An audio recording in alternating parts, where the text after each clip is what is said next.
Eclesiastes, capítulo 3, vamos ler do versículo 9 ao 15. Eclesiastes 3, do 9 ao 15. Diz assim a palavra de Deus: que proveito tem o trabalhador naquilo com que se afadiga? Viu o trabalho que Deus impôs aos filhos dos homens, para com ele os afligir. Tudo fez Deus formoso no seu devido tempo. Também pôs a eternidade no coração do homem, sem que este possa descobrir as obras que Deus fez, desde o princípio até ao fim. Sei que nada há melhor para o homem do que regozijar-se e levar vida regalada, e também que é dom de Deus que possa o homem comer, beber e desfrutar o bem de todo o seu trabalho. Sei que tudo quanto Deus faz durará eternamente, nada se lhe pode acrescentar e nada lhe tirar. E isto faz Deus para que os homens temam diante dele. O que é, já foi, e o que há de ser também já foi.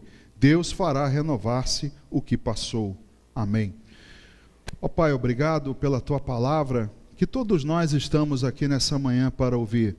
Não estamos para ouvir doutrinas de homens, filosofias humanas, mas a Tua palavra, o alimento verdadeiro que desce do céu, para nos manter de pé nessa vida, Senhor, em que enfrentamos tantas dificuldades. Mas precisamos da Tua palavra para aprender, para termos, ó Deus, a direção correta, e por isso te pedimos nessa manhã, que ela não seja somente ouvida, mas entendida e praticada, meu Deus. Pedimos que o Teu Espírito Santo produza isso no nosso meio, que esse Espírito tenha liberdade aqui entre nós, e que Ele também use a minha vida de acordo com a Tua vontade, para ministrar a Tua palavra, e que todos nós possamos ser abençoados. Assim oramos, te agradecendo em nome de Jesus. Amém. Amém, querido, pode sentar. Irmãos, nós vimos aqui um trecho do livro de Eclesiastes, escrito pelo rei Salomão. O livro de Eclesiastes, se você analisá-la toda, você vai ver relatos de um homem muito sábio, como foi Salomão, um homem que foi muito rico, e o livro, até se você olhar com a outra ótica, parece como um queixume de Salomão. Por vezes ele até parece contraditório, porque horas ele fala que tudo é vaidade, ou seja, tudo é vão, tudo é vazio, tudo é passageiro. Outras horas, como nós vimos aqui, ele diz que é dom de Deus, é bom, não há nada melhor para o homem se regalar, né, se regozijar com tudo que ele produz. Neste mesmo capítulo, Salomão fala a respeito de tempo, e Salomão, ele meio que diz que todas essas coisas que Deus produziu, que há para nós, é como se ele, no capítulo 10, lá ele usa um exemplo de uma mosca que é atraída para um pote de doce, e ela acaba se lançando ali, naquele pote de doce, mas depois não consegue sair dele. É como se ao mesmo tempo fosse uma armadilha, e ela tenta, mas acaba morrendo nesse pote de doce. Então o homem, apesar de todas essas maravilhas que Deus fez, o homem meio que se torna inebriado com essas coisas, se torna hipnotizado e acaba por uma busca frenética por essas coisas. Salomão faz um relato também colocando isso, porque ele foi um homem de muita sabedoria, que esquadrinhou tudo, como ele mesmo coloca no livro, um homem que teve de tudo, um homem que teve pomares, construiu castelos, teve servos e servas, teve de tudo, nada ele privou os seus olhos, como ele mesmo diz. Mas, como ele disse no capítulo 3, para todas essas coisas, para tudo, há um tempo. E nós vivemos com esse recurso limitado. Você tem um tempo limitado. Eu costumo dizer que a nossa vida, irmãos, é como um cronômetro, só que em contagem regressiva. A partir do momento que você nasce, esse cronômetro é ligado. E eu não sei quando o relógio de cada um vai zerar, mas nós temos esse tempo limitado. É um recurso que não volta atrás. As pessoas dizem assim: não, eu vou recuperar o tempo perdido. Não falam? Errado. Tempo não se recupera. Tempo passa implacavelmente. Os gregos, eles costumavam adorar dois deuses. O deus Cronos, que é o do tempo implacável, segundo a segundo, e que ninguém pode segurar. E o deus Kairos, que seria o tempo oportuno, que para muitos também simboliza como o tempo de Deus, embora Deus não esteja submetido a tempo algum, mas o Kairos seria esse tempo oportuno, um tempo em que você vive, mas vive de uma maneira diferente. Um tempo prazeroso, que para nós até corre rápido, né? Para muitos aqui, esses 40 minutos de mensagem vai ser um suplício. Mas se você estivesse no cinema assistindo aos Vingadores, Ultimato passaria assim, num piscar de olhos. Então poderíamos dizer que para esses aqui estavam submetidos pelo Cronos e aqueles lá no cinema pelo Kairos. Ou seja, passa o mesmo tempo, mas para uns o tempo passa com um prazer diferente do que para outros. Mas Salomão fala sobre esse recurso escasso, o tempo.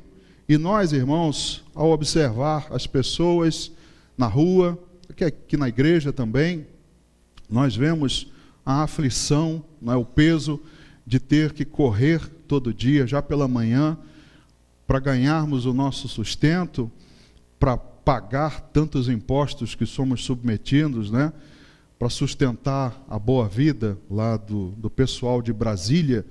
As pessoas andam com um semblante cansado, caído, porque elas têm que trabalhar, produzir, uma busca frenética por realizações. Não dá para esperar, porque o tempo passa.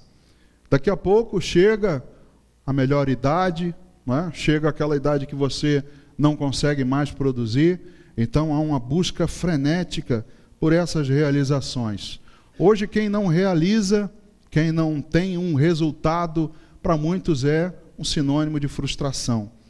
É motivo de depressão porque não conseguiu alcançar o seu resultado. Então, irmãos, essa busca frenética que nós somos submetidos hoje nos afeta. Nos afeta também no âmbito espiritual. E como eu disse, Salomão foi um homem de muitas realizações. A ele foi dado o privilégio de construir o templo, que não havia sido dado ao seu pai Davi. Ele constrói também o templo, e ele constrói muitas outras coisas. Um reino unificado sobre o poder de Salomão, muito rico, muitas esposas, muitas concubinas. Salomão foi um homem de muitas realizações. Ele mesmo diz que sobrepujou a todos os que vieram antes dele. Um homem, de fato, referência. Mas quando ele escreve esse livro, ele também faz esse relato, essa meditação, vamos dizer assim, a respeito dessa corrida e dessa busca pelo tempo. Porque ao dizer todas essas coisas de que tudo é vaidade, Salomão está querendo dizer que vale tanto a pena gastar o nosso tempo, que é tão escasso, e a nossa energia com essas coisas? É como se ele estivesse dizendo assim: olha, há coisas maravilhosas, talvez você seja doido para ter uma Ferrari, mas se você perguntar para um astro de Hollywood, não vamos ao astro, vamos ao Cristiano Ronaldo, assim, você gostaria de ter uma Ferrari? Assim, olha, Ferrari não, já tem 3. Eu agora estou a fim de pegar um outro aí que estão lançando, mas Ferrari não me interessa mais não. Então as coisas são muito valiosas, aos olhos, mas depois que você a tem, depois que você adquire aquilo, depois de um tempo aquilo perde o encanto. Um celular novo que lançam, você compra, mas depois de uma semana, um mês, aquilo perde o encanto para você, e talvez você tenha batalhado mais de 1 ano ou 2, juntando dinheiro para comprar aquilo, e aí quando compra, é o que Salomão diz, é vaidade. Tudo isso que nós corremos essa nossa busca por realizações, Salomão diz, tudo vazio. Mas ele também reconhece que é necessário Deus, porque ele diz que é bom o homem aproveitar de todas as coisas, mas sem Deus, como o homem pode se alegrar?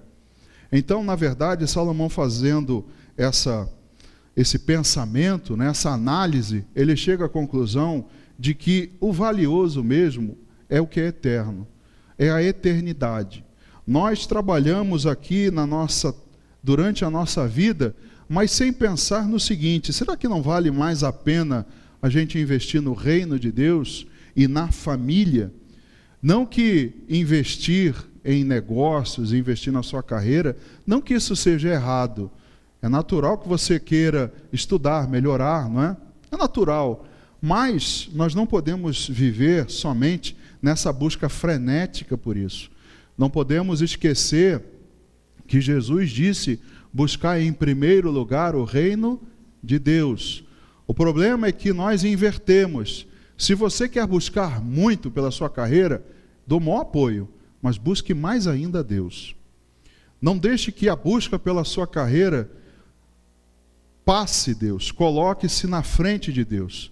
Procure ser mais diligente. Então, essa manhã é uma manhã de reflexão para pensarmos sobre isso. Será que nós buscamos demais as nossas realizações pessoais? Porque veja o que Salomão diz aí no capítulo 3, que nós lemos no versículo 9, ele diz assim, que proveito tem o trabalhador naquilo com que se afadiga? Que trabalho, qual o resultado que esse trabalhador tem naquilo que ele cansa, que ele tanto se empenha? Será que nós não estamos buscando demais as realizações pessoais? Porque ele diz, que proveito tem? Uma vez conquistado, aquilo já perde o valor. E você tem que ir imediatamente para uma outra. Então as pessoas andam assim. Isso eu já conquistei, perdeu a graça, agora eu quero algo maior. E vivem nessa busca.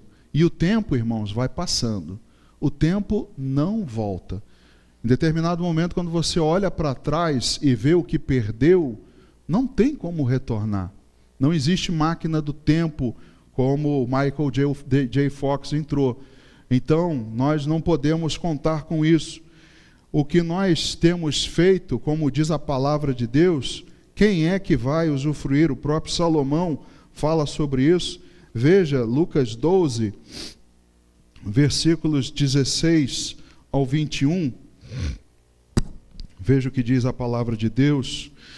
Lucas capítulo 12, do verso 16 ao 21, palavras do Senhor Jesus. E lhes proferiu ainda uma parábola, dizendo, o campo de um homem rico produz com abundância, e arrazoava consigo mesmo, dizendo, que farei? Pois não tenho onde recolher os meus frutos. E disse, farei isto, destruirei os meus celeiros, reconstruí-los-ei maiores, e aí recolherei todo o meu produto e todos os meus bens. Então direi à minha alma, tens em depósito muitos bens para muitos anos. Descansa, come, bebe e regala-te. Mas Deus lhe disse, louco, esta noite te pedirão a tua alma, e o que tens preparado, para quem será? Assim é o que entesoura para si mesmo, e não é rico para com Deus. Jesus põe essa parábola, porque naquele tempo já havia preocupação de juntar em celeiros e descansar. Depois que juntei muito, digo para mim mesmo, agora posso repousar. Posso comer e beber, porque amanhã eu vou morrer, como dizia Paulo, né, era o ditado da época. Mas Jesus aqui está dizendo que esse que destrói os seus celeiros para construir outros maiores e entesourar, e depois dizer que agora está tudo bem, Deus diz para esse homem, louco, maluco, seu doido, essa noite o teu relógio, o teu cronômetro zera. E o que você fez, aquilo tudo que você batalhou, para quem será?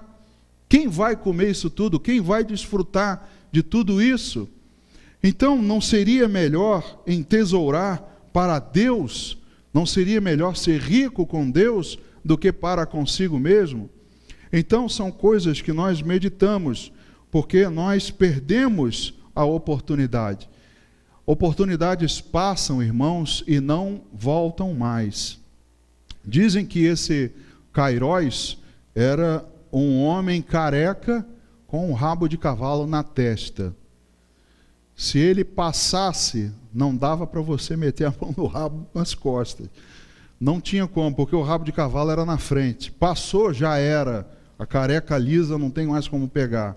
Oportunidade passa e não volta. Então nós perdemos elas e não somos nós que vamos desfrutar. Voltando lá a Eclesiastes, no capítulo 2, no versículo 21, Salomão diz: porque há homem cujo trabalho é feito com sabedoria, ciência e destreza. Contudo, deixará o seu ganho como porção a quem por ele não se esforçou. Também isto é vaidade e grande mal.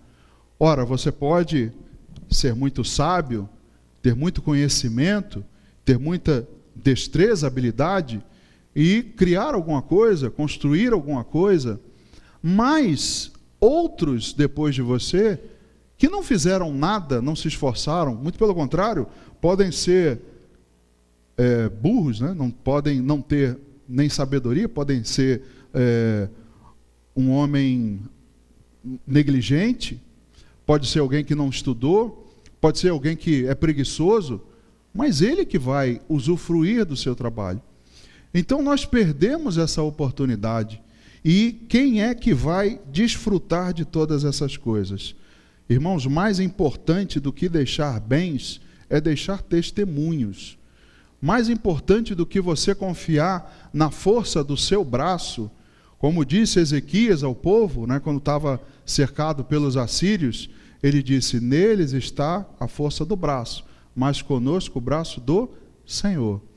Então nós não podemos viver confiando no nosso conhecimento, como diz a palavra de Deus, mas nós precisamos confiar em Deus, confiar que Deus provê as coisas, não somente para nós, mas para nossos filhos. Então, mais importante do que perdermos dias e noites construindo um império para os nossos filhos, é dar-lhes testemunhos, é deixá-los exemplos, deixar ensino para eles, para que eles também possam fazer a parte deles, também possam descobrir e ter relacionamento com Deus. Porque o trabalho foi uma ocupação dada por Deus para o homem, para o nosso tempo. Deus deu para nós, até com o suor do nosso rosto, um trabalho de fato cansativo, mas para que a gente tenha sustento, não para a nossa razão de viver. Tem gente que não trabalha para viver, tem gente que vive para trabalhar. Tem gente que só pensa nisso. E ao pensar nisso, é a questão da idolatria, coloca isso acima de Deus. Ferindo o mandamento do Senhor: não terás outros deuses diante de mim. Então, irmãos, Salomão diz aí no capítulo 3, no versículo 10, diz assim: vi o trabalho que Deus impôs aos filhos dos homens, para com ele os afligir. Deus deu trabalho ao homem, mas para uma ocupação, para que ele tivesse o seu sustento, não para que ele vivesse nessa busca frenética para juntar e amontoar. O desejo de Deus, na verdade, é que o homem descubra as riquezas atemporais. Ao vermos aqui as temporais, as que passam, nós deveríamos enxergar as atemporais. Mas nós perdemos o nosso tempo olhando naquilo que está aos nossos olhos, naquilo que as pessoas valorizam e nos dizem que é bom, e aí nós vemos os outros correndo atrás delas, e nós nos sentimos também como meio que na manada. Vamos correr também porque todo mundo está correndo. Mas Salomão diz aí no versículo 11, diz assim: tudo fez Deus formoso no seu devido tempo, também pôs a eternidade no coração do homem. Deus colocou a eternidade no seu coração. sem que este possa descobrir as obras que Deus fez desde o princípio até ao fim. Embora o homem não tenha presenciado as obras que Deus fez desde o princípio, ou seja, embora o homem não seja eterno, Deus colocou no coração do homem a eternidade. Então, nós precisamos observar isso, que não é a nossa razão de viver o trabalho, mas nós precisamos descobrir as riquezas que são eternas. E se nós seguirmos o outro lado, há um preço a pagar. Você crê nisso? Se você decidir seguir, como nós ouvimos domingo pela manhã, pastor Maurício falou sobre Josué, capítulo 24, se não me engano, em que ele diz: escolham agora quem vocês vão servir. Se vos parece mal servir aos deuses, ao Senhor, servi aos deuses dos vossos pais ou dos que estão aqui ao seu redor. Mas decida hoje. Se você decidir os outros deuses, saiba que tem um preço a pagar. Irmãos, tudo você pode fazer. O problema é que Deus, não vou dizer que é problema, porque se Deus fez, não é, mas o que nos atrapalha é que o livre-arbítrio está nas nossas mãos. Nós podemos decidir o que fazer. Então, apesar de dizer aqui nesta manhã a respeito das coisas eternas, muitos irmãos podem decidir pelas atuais, pelas terrenas, e batalhar por elas, gastar todo o seu esforço nisso. Mas entendam uma coisa, há um preço que você vai pagar. Isso você não vai escapar, nenhum de nós. Mas o que eu posso dizer para você, alguns desses preços que nós vamos ter, o primeiro deles é que a gente perde o olhar na eternidade. No versículo 11 aí de Eclesiastes 3, como nós lemos, Deus colocou no homem, no seu coração, a eternidade. Ora, por que Deus teria colocado isso no coração? Nós não costumamos dizer que o que está no nosso coração é o que tem valor. Não costumamos dizer que quem nós amamos está no nosso coração. A Bíblia não diz de tudo que se deve guardar, guarda o teu coração. A Bíblia também não diz que a boca fala o que o coração está cheio. Deus colocou algo importante no seu coração, que é a eternidade. E se Ele colocou, irmãos, nós não podemos jogar fora. Nós não podemos fazer pouco caso dela e gastar nosso tempo mais com as outras que não são eternas. Talvez o anseio pela eternidade que o homem tem no coração e não sabe que tem, talvez esse anseio pela eternidade faça buscar coisas terrenas. O homem tem naturalmente uma saciedade que ele não entende. E ele busca satisfazer ela com coisas terrenas. Busca muitas vezes nas drogas, busca nos negócios, busca nos bens, busca no sexo, busca em muitas outras coisas, mas continua vazio. Continua sentindo a necessidade de entender que anseio é esse. Mas Deus revela que o que Ele colocou no nosso coração é a eternidade. Então nós precisamos entender que essa eternidade nos sacia. Quando nós entendemos isso, tudo mais, toda a busca terrena passa a ser segundo plano. Tudo mais não faz o mesmo sentido que nós tínhamos antes.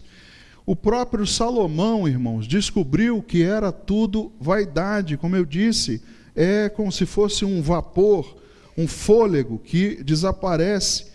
No capítulo 2, no versículo 11, olha só o que Salomão diz: considerei todas as obras que fizeram as minhas mãos, como também o trabalho que eu, com fadigas, havia feito.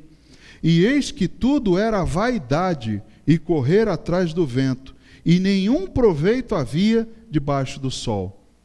Ora, Salomão está dizendo aqui que tudo que ele fez, nada ele privou seus olhos. Um homem riquíssimo, muito sábio, mas ele diz que tudo, ele contemplou todas as obras das suas mãos, mas que era tudo vaidade. O próprio Salomão reconhece isso. As coisas que o mundo podem dar é vazio. Não preenche no meu coração o desejo pela eternidade, o anseio pelo que é eterno. Então, ao buscar as coisas terrenas, você perde o olhar no que é eterno.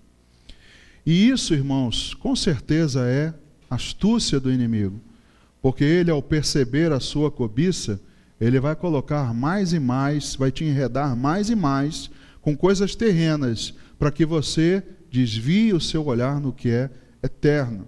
E assim você nunca vai alcançar. Você não alcança a eternidade. Tem coisa pior? Como disse Jesus, louco, hoje vão te pedir a alma. O que você tem feito e para quem será? Se caixão não tem gaveta, se para onde nós vamos não levaremos nada. Por que essa busca? Então o próprio Salomão descobre isso. O problema é que nós não conseguimos nos desapegar. Veja o que diz o Evangelho segundo Mateus, no capítulo 19. Mateus, capítulo 19, versículos 16 ao 22. Mateus 19, do versículo 16, diz assim: E eis que alguém, aproximando-se, lhe perguntou: Mestre, que farei eu de bom para alcançar a vida eterna? Respondeu-lhe Jesus: Por que me perguntas acerca do que é bom? Bom só existe um. Se queres, porém, entrar na vida, guarda os mandamentos. E ele lhe perguntou: Quais? Respondeu Jesus: Não matarás, não adulterarás, não furtarás, não dirás falso testemunho, honra teu pai e a tua mãe, e amarás o teu próximo como a ti mesmo. Replicou-lhe o jovem: Tudo isso tenho observado. Que me falta ainda? Disse-lhe Jesus: Se queres ser perfeito, vai, vende os teus bens, dá aos pobres, e terás um tesouro no céu. Depois vem e segue-me. Tendo, porém, o jovem ouvido esta palavra, retirou-se triste, por ser dono de muitas propriedades. Um exemplo clássico, que você conhece muito bem, do jovem rico, que chega para Jesus e pergunta: Jesus, o que eu preciso fazer de bom para herdar a vida eterna? É claro que ele estava perguntando a Jesus no âmbito terreno: Jesus, o que eu posso fazer de bom aqui para herdar a vida eterna? E Jesus diz para ele assim: por que você me pergunta o que é bom? O que ele responde para o homem? O que existe de bom? Bom só existe um. Está se referindo a Deus.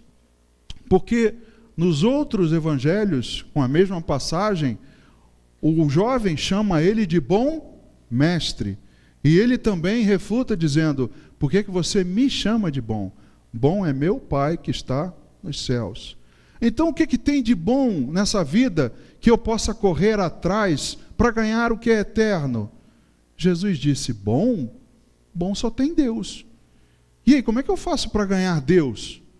Ele diz: olha, vai, vende tudo que você tem, dá aos pobres, e aí você vai entesourar no céu.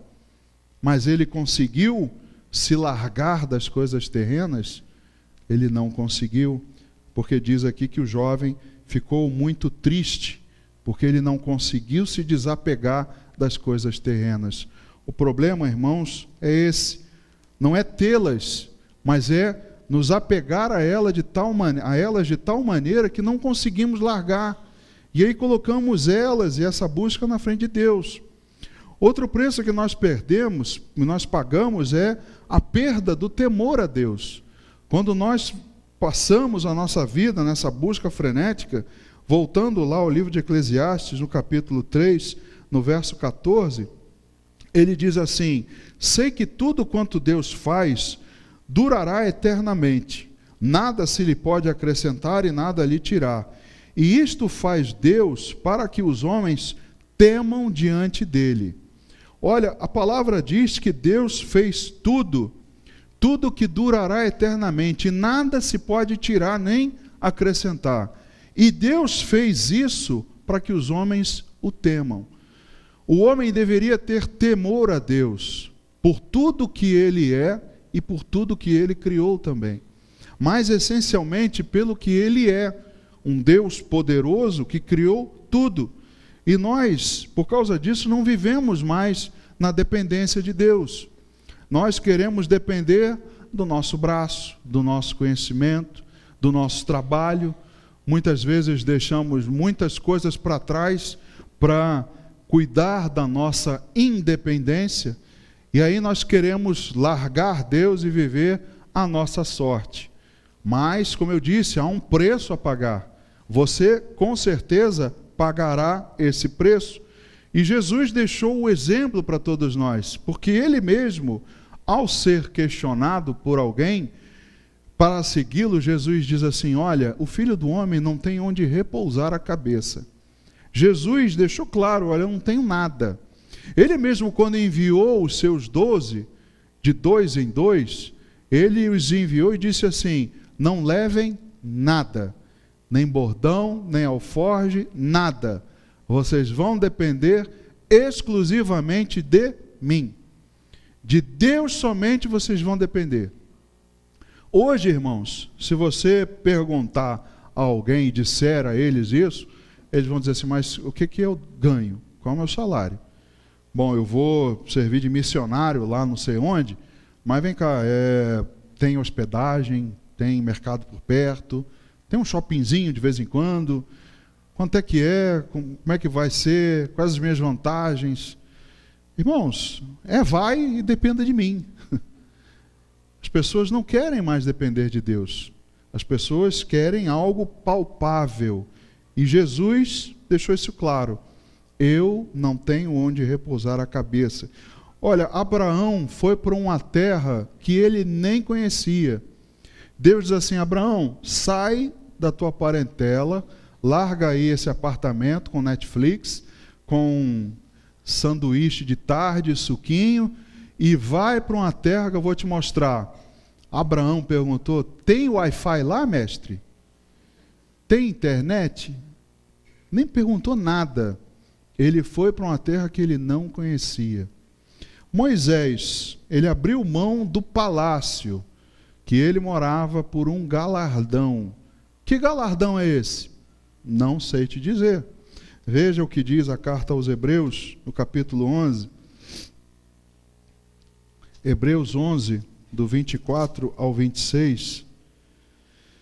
Pela fé, Moisés, quando já homem feito, recusou ser chamado filho da filha de Faraó, preferindo ser maltratado junto com o povo de Deus, a usufruir prazeres transitórios do pecado, porquanto considerou o opróbrio de Cristo por maiores riquezas do que os tesouros do Egito, porque contemplava o galardão.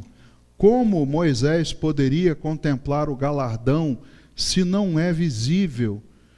Ele viu o que é eterno, ele contemplou o que é eterno.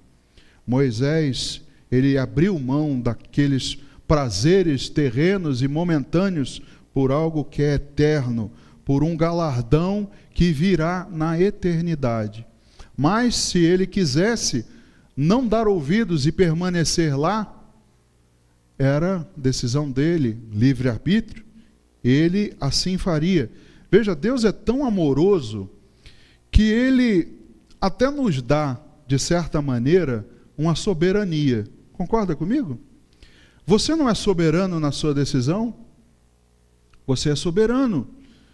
Deus se intromete se você decidir agora se jogar ali na frente de um carro. Se nenhum irmão te segurar, Deus não vai te impedir. Então, você é soberano nas suas decisões, mas tem um preço a pagar. Há um preço para todas as coisas.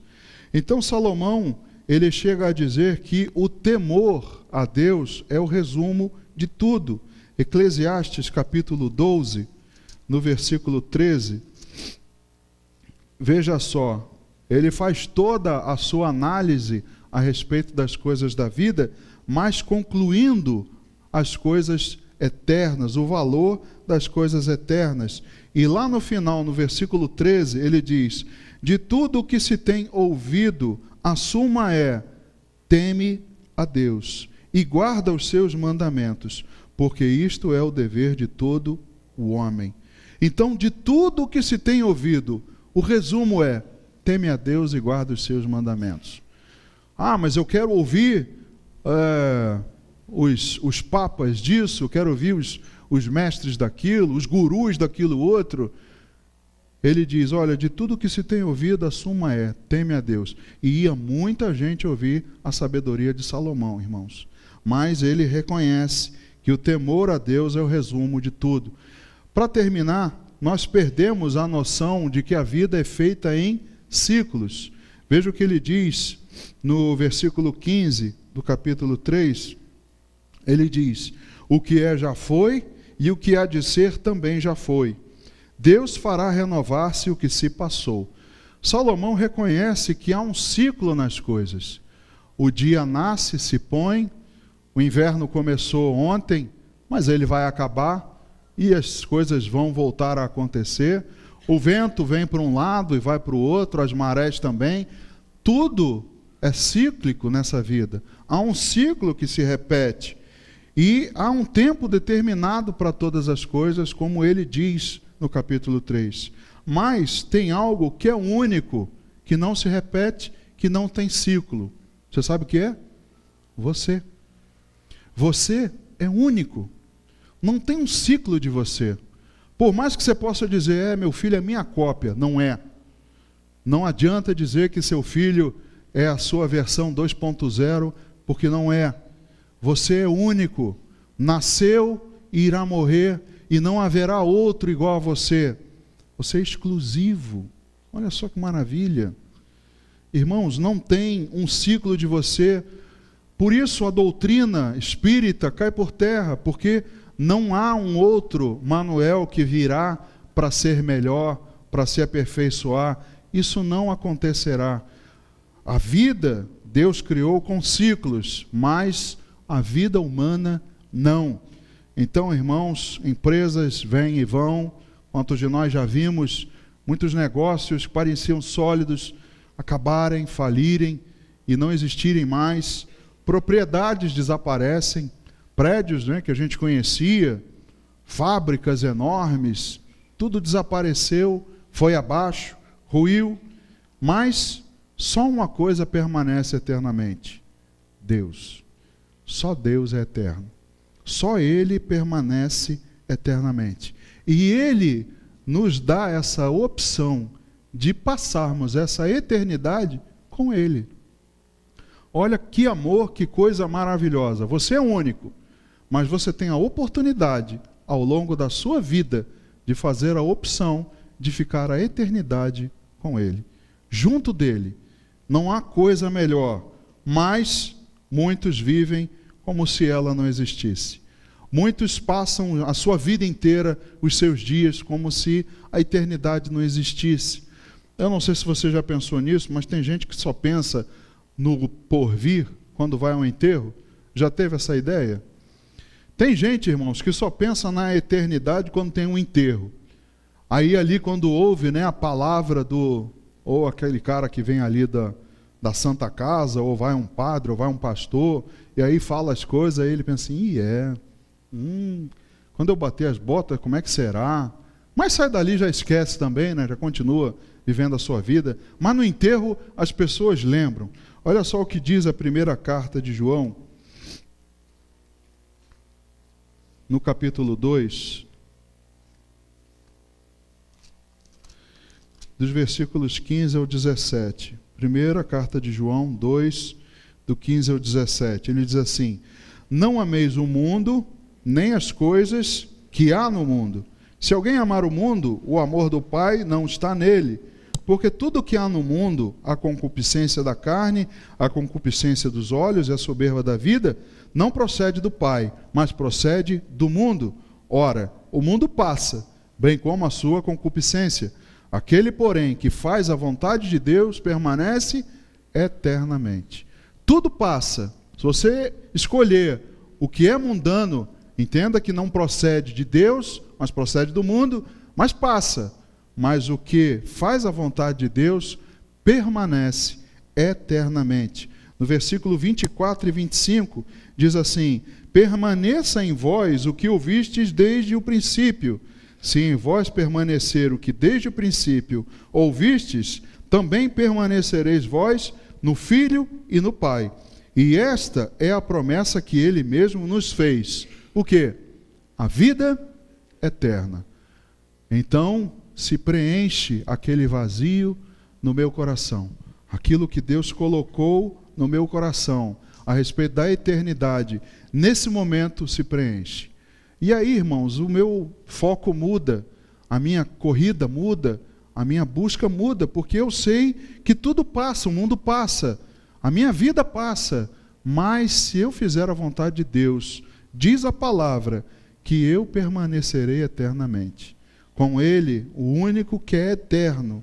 E a cada dia de nossas vidas, que é único, longe de Deus não faz sentido. Para encerrar, Eclesiastes, no capítulo 2, versículo 24 e 25, veja o que diz: nada há melhor para o homem do que comer, beber e fazer que a sua alma goze o bem de seu trabalho. No entanto, vi também que isto vem da mão de Deus, pois separado deste, quem pode comer ou quem pode alegrar-se? Salomão reconhece que são boas coisas, sim, o homem poder se desfrutar, né, se alegrar das coisas. Também Salomão diz que boa coisa é o homem desfrutar com a mulher que Deus lhe deu em todos os dias da sua vida. Ele reconhece que essas coisas são boas, mas afastado de Deus não tem alegria. Se simplesmente buscar essas coisas, não há alegria, não há eternidade. Se nós colocarmos essas coisas em primeiro lugar, não buscamos a Deus. E aí, irmãos, como eu disse, o preço vem, há um preço a pagar.